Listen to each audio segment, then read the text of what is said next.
Hello everyone, welcome back to the Arduino Bare-Metal tutorial series. In the last video, we set up the AVR toolchain to compile and flash code onto the ATmega 328P chip. If you're new here and don't know how to set up the toolchain, please go watch the last video first. I'm not going to re-explain the compile and flash commands we already covered there. Okay, let's get into today's topic, LED blink. As you already know, on the ArduinoUno, digital pin D13 is wired to the microcontroller pin PB5, and that same pin also drives the onboard LED, labeled L. And today, we're going to toggle this LED. Now, this board also exposes SPI's SCK on that same physical pin. Since PB5 doubles as SCK on this chip, that's shared silicon, not a coincidence. Let's talk about how AVR GPIO registers work. The ATmega 328P groups its I/O pins into ports, named B, C, and D. Let's open up the ATmega 328P's datasheet. Under the section I/O ports register description, we can see the control registers for the I/O ports. Each port is controlled by three 8-bit registers. At the top, we can see the MCU-CR, the MCU control register. In this register, there's a bit called PUD, which stands for pull-up disable. If we write a 1 to this bit, the pull-ups on the I/O ports get disabled. But here, we don't want to disable them. So, you can see its initial value is set to 0, and since we don't want to change that behavior, we don't need to touch this register at all. Next, you'll see port B, DDRB, and pin B. And the same set of registers exists for the other ports too. For now, we'll focus only on port B. DDRB is the port B data direction register. It's used to set each pin as either input or output. A bit value of 0 sets it to input, and a value of 1 sets it to output.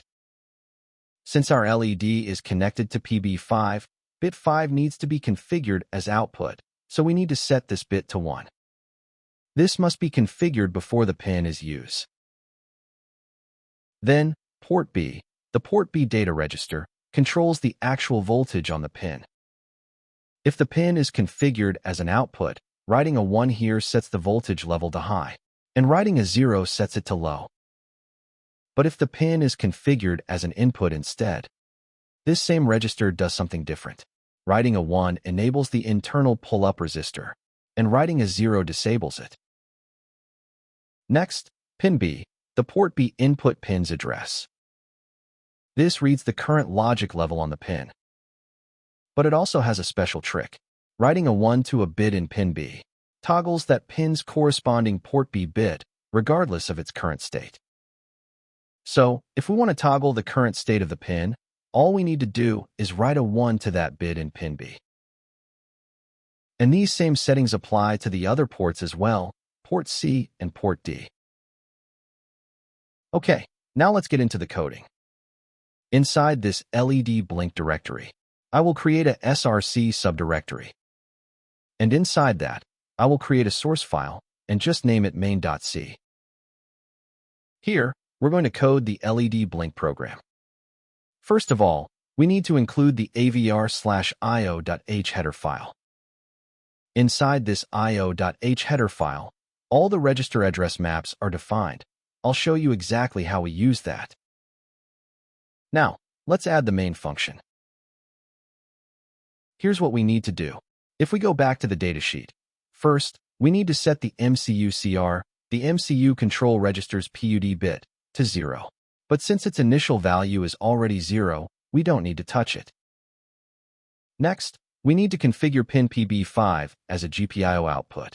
For that, we set bit 5 of DDRB to 1. Okay, let's do that.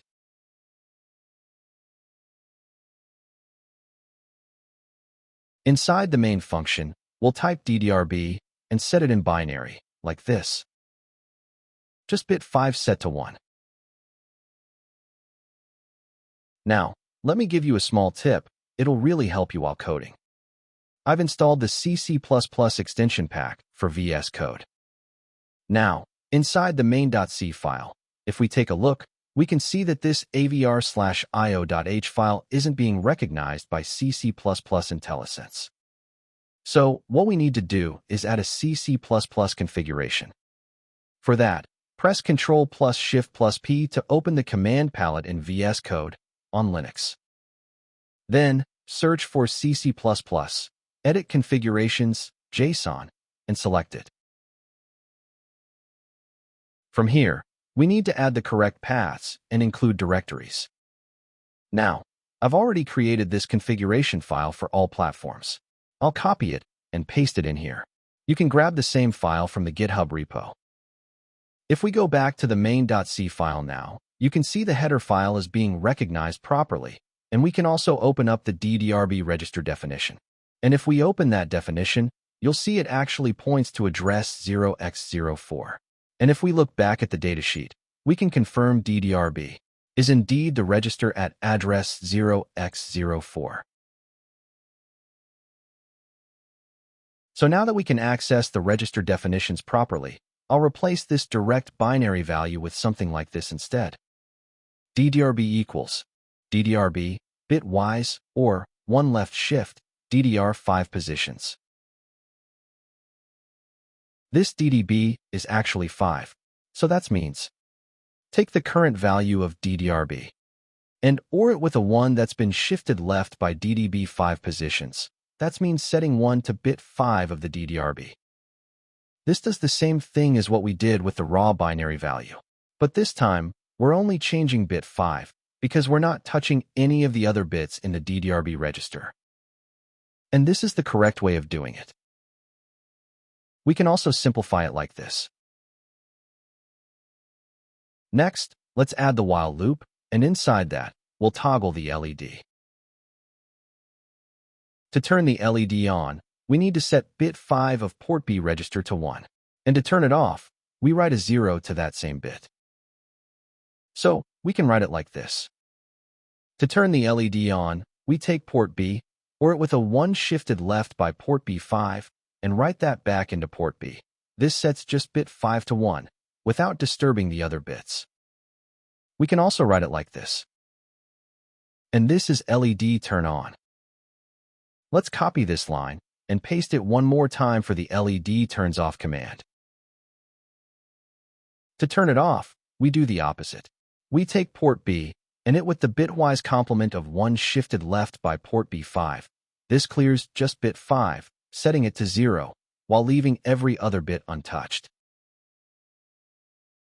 Now, technically, the LED should already be blinking, but we won't actually see it blink because we haven't added any delay in between. It's toggling far too fast for our eyes to notice. So, let's go ahead and add the delays. First, I'll add a new function called delay_cycles.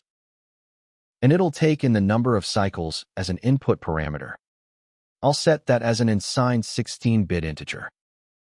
Then, inside the function, I'll loop through that count, and at every step, I'll insert one clock cycle instruction, like this. $ASM. Again, $_. Space, $_volatile, $_. Here, we pass the NOP inside the parenthesis. This is just telling the assembler, do nothing, but it still takes exactly 1 clock cycle to execute. So, let's walk through what this function is actually doing. We start with while, cycles, --. This loop keeps running as long as cycles is greater than 0, and every time it loops, it decreases the count by 1, right after checking it. Inside the loop, we call that NOP instruction we just talked about. It burns exactly 1 clock cycle and does nothing else. So, if we call this function with, say, a value of 100, the CPU will simply sit there, doing nothing, for 100 clock cycles worth of NOPs. But that's not the whole story, because there are also extra cycles per loop iteration on top of that. The exact number of cycles per loop iteration depends on what assembly code the compiler actually generates, which can vary depending on the optimization level you're using. I'll show you how to calculate the real cycles per loop. This still gives us a predictable way to create a small, precise delay without relying on any timer or library. Now, let's create a milliseconds delay function. Void delay_ms. We'll take in the milliseconds value as input. Again, here, let's add a while loop, ms --. In every cycle of that loop, we'll call delay_cycles, but this time, we need to pass in the correct cycles value for every single millisecond. To calculate that, first, let's define the system clock, which is 16 MHz. Then, let's define a value called cycles per loop. Here, I'll just give it a value of 4 for now. Because let's assume this while loop takes about 4 cycles to complete one iteration. But we don't actually know the exact number yet. We'll calculate that properly in a bit. Okay, now, inside the delay_ms function, we pass in this value. If we take the system clock and divide it by 1000, that gives us cycles per millisecond. Then, dividing that again by the cycles per loop value gives us the correct cycle count for a 1 millisecond delay. Okay, now let's add the delay_ms calls in between our LED toggles. I'll add a 1000 millisecond delay right after the LED turns on, and another 1000 millisecond delay after the LED turns off. So now, the LED should toggle with a 1-second delay between each blink. Now that the program is ready, let's go ahead and build it. In the last video, I showed you how to build the test.c file directly using the terminal, but that took several manual steps. This time, I'll automate all of that using a Makefile, so we can just use simple make commands instead. Okay, inside the LED_blink folder, let's add a new file called Makefile.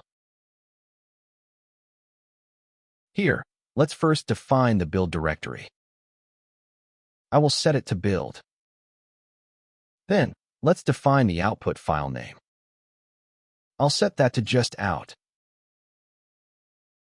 Next, the source file, src/main. You could include the .c extension here too, but I'll leave the file type out for now. The output file will be saved inside the build directory, and its name will be out. Okay, now, when make is called, first, we need to create the build directory. mkdir-p, then give the build directory. Then, let's compile main.c source file. I will copy the command we used in the last video and paste it in here. Now, a quick but important note about Makefiles. Every command under a target needs to start with a tab, not spaces.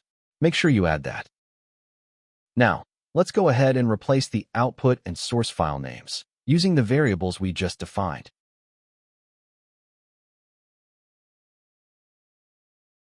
Next, I'll add the clean command. This will simply remove the build directory. And finally, I'll add the flash section. Let's copy the flash command we used in the last video.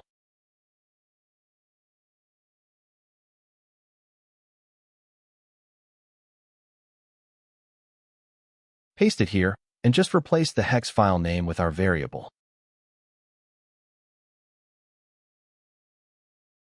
Okay, that's all we need in the Makefile. Now, let's open the terminal and navigate to the LED_blink directory. Then type make and hit enter. You can see the build directory has been created, and inside it, we've got the out.elf and out.hex files. So the build was successful. Okay, let's flash the hex file. You can see the code flashed successfully, and the LED is blinking correctly. So, our first bare-metal LED blink program is working. But here's one thing to notice. If you look closely, the LED isn't actually blinking with a 1-second delay. It's a bit more than that, closer to around 2 seconds. That's because our cycles per loop value isn't quite correct. Let's figure out how to find the correct value. To do that, let's dump the assembly code from our out.elf file. For that, we can use this command. avr-objdump space -d space build/out.elf. Here, you can see the assembly instructions for our code have been dumped out to the terminal. And here, we can see the delay_cycles function body, represented by two labels, L2 and L3.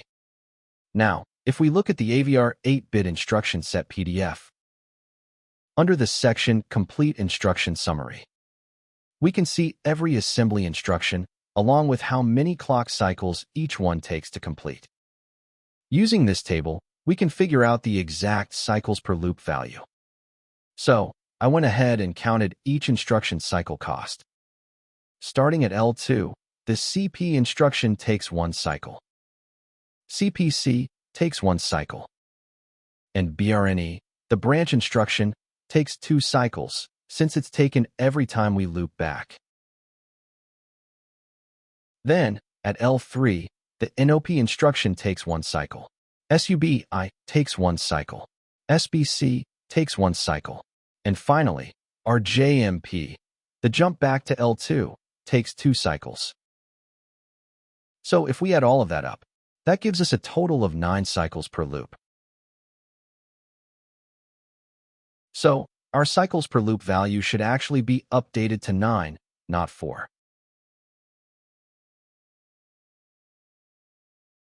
Okay, let's compile and flash the code again. Alright, the flash was successful. And if we look at the LED now, we can see it's blinking with a proper 1-second period.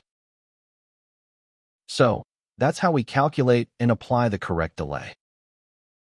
Now, keep in mind, this cycles per loop value will change if we change the optimization level.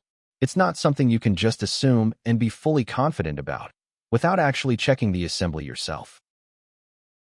So, instead of doing this manually every time, we can simply use the util's delay.h header instead. Now, we have access to the built-in delay helper functions.